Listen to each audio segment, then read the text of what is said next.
মাসিক ঋতুস্রাব বা মেনস্ট্রুয়েশন। পৃথিবীর প্রতিটা মহিলার জন্য এটা অত্যন্ত স্বাভাবিক সুস্থ একটি পদ্ধতি বা প্রক্রিয়া। এবার এটা কি হয় না হয় সেটা মেডিকেল কচকচানি, ফিজিওলজিক্যাল কচকচানিতে আমি গেলাম না, কিন্তু এই মেনস্ট্রুয়েশন বা পিরিয়ড হলে পরে আমাদের ভারতবর্ষে এখনও 64% মহিলাই স্যানিটারি ন্যাপকিন ব্যবহার করেন। গুড। কিন্তু যদি এটা কেউ মনে করে থাকে যে কাপড়ের ব্যবহার হয় না, তাহলে তিনি ভুল ভাববেন। গ্রামে গঞ্জে কিন্তু এখনো বহুল পরিমাণে কাপড়ের ব্যবহার আছে।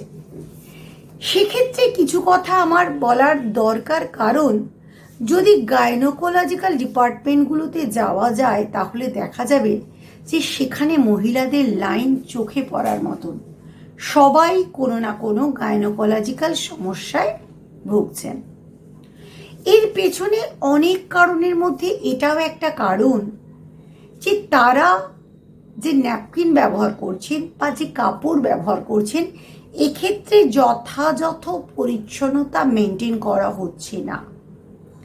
যেমন যারা কাপড় ব্যবহার করেন তারা সে কাপড়, আমি খোঁজ নিয়েছি, প্রশ্ন করেছি ছাত্রছাত্রীদের সঙ্গে, তাদের পেরেন্টসদের সঙ্গে, বা আমরা যখন সার্ভে করতে গিয়েছি, যে তারা যে কাপড়টা ব্যবহার করেন, পুরনো কাপড়, অনেকেই আছেন প্রচুর দরিদ্র হলেই তো তার স্বাভাবিক জৈবনিক ক্রিয়াগুলো বন্ধ হয়ে যায় না, তো তারা কি করে ইউজড কাপড়ই ব্যবহার করছে, কিন্তু সেটাকে যখন ধুয়ে কেচে শুকোতে দিচ্ছে তারা তাদের অন্তর্বাস সেটাকেই কাপড়ের তলায়, বড় কাপড়ের তলায় ঢাকা দেন। তাই এটাকে কখনোই তারা রোদে দেন না, তারা সবসময় লুকিয়ে ঘিঞ্জি এমন একটা জায়গায় মেলছেন যেখানে মাকড়সা যাচ্ছে, যেখানে আরশোলা যাচ্ছে, যেখানে ঝুল হচ্ছে। এতে করে তাদের সুস্থতার চেয়ে অসুস্থতাই কিন্তু সম্ভাবনা বেশি। কেন? কারণ ওই আনহাইজেনিক যে কাপড়, এবং মজার কথা হচ্ছে যে তারা যে অন্ধকার জায়গায় শুকোচ্ছে, এক্ষেত্রে কিন্তু তাজা রোদ আসছে না, সূর্যের ঝকঝকে আলো কিন্তু জীবাণুনাশক, সেটা না করে তারা অন্ধকারে মেলে দিচ্ছেন। এখান থেকে তাদের কিন্তু একটা ইনফেকশন হওয়ার চান্স আসছে। এবং স্যানিটারি ন্যাপকিনের ক্ষেত্রেও আমি দেখেছি যে এই যে দামি দামি নতুন নতুন ন্যাপকিনস বেরোচ্ছে, ম্যাজিক জেল, গন্ধওয়ালা, সুগন্ধি, এটা ব্যবহার করুন তাহলে পরে সারাদিন আপনাকে ন্যাপকিন বদল করতে হবে না, এটা ব্যবহার করুন 8 ঘন্টা বদল করতে হবে না, এবং সুন্দর গন্ধ, এগুলো সবকটাই কিন্তু ক্ষতিকর। এক তো ন্যাপকিনের ভেতরে যে তুলোটা দেখবেন একদম ঝকঝকে সাদা, ডাইঅক্সিন দেওয়া থাকে। It is not good for our internal health. এছাড়া কাপড় থেকে কি ইনফেকশন হয়? সাধারণত দুর্গন্ধ হয়, ব্যাকটেরিয়াল ইনফেকশন, ফাঙ্গাল ইনফেকশন, এগুলো হয় অপরিচ্ছন্নতার জন্য, জীবাণুনাশক হিসেবে রোদের মধ্যে না শুকোনোর জন্য।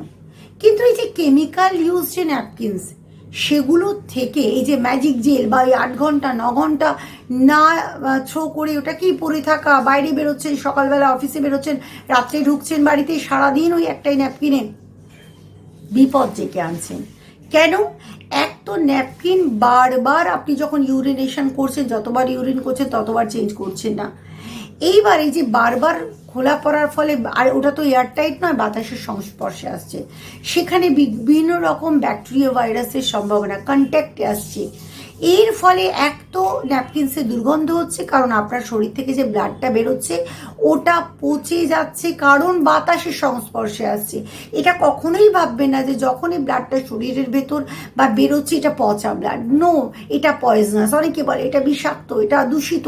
কোনো রকম দূষিত এটা নয়, কিন্তু যখন এটা বাইরে বাতাসের সংস্পর্শে আছে, ব্যাকটেরিয়া, ভাইরাসের সংস্পর্শে, দুর্গন্ধ হচ্ছে।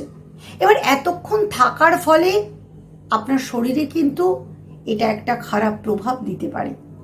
এবং যখনই এই কেমিক্যাল সেন্টেড ন্যাপকিনস ব্যবহার করছেন, তখন কিন্তু এই যে কেমিক্যালগুলো, এটা আমাদের সার্ভিক্যাল ক্যান্সারের চান্সেস বাড়িয়ে দেয়। তাহলে কি করবেন? তাহলে কিন্তু একটা জিনিসই করা যেতে পারে। আপনি যদি কাপড় ব্যবহার করেন, আপনি কাপড়ই ব্যবহার করুন, কিন্তু ধোয়া কাচা, পরিষ্কার পরিচ্ছন্ন, এবং যদি ওটাকে রিইউজ করতে হয় ভালো করে ধুয়ে ঝকঝকে রোদে শুকোন। আর যদি ন্যাপকিন ব্যবহার করেন, চেষ্টা করবেন কটনই স্যানিটারি ন্যাপকিন। কটনই, এবং কোনো গন্ধ নেই, কোনো সুগন্ধ নেই। আর কখনোই 8 ঘন্টা, 9 ঘন্টা, 6 ঘন্টা নয়, চেষ্টা করবেন মানে অ্যাকচুয়ালি বলা হয় 2 ঘন্টা পর পর ন্যাপকিন বদল করতে। কিন্তু যদি অনেক সময় এটা তো হয় না 2 ঘন্টা পর পর আপনি ন্যাপকিন বদল করছেন, ট্রাভেল করতে গেলে আমরা 3 ঘন্টা 4 ঘন্টা ট্রাভেল করি, সেক্ষেত্রে আপনি চেষ্টা করবেন 3 থেকে 4 ঘন্টা পর ন্যাপকিন, মানে as early as possible you can throw your choose napkin. এবং এবং অবশ্য 8 ঘন্টার আগে তো করবেনই, এতক্ষণ কখনোই পরে রাখবেন না একটা পুরোনো ন্যাপকিন।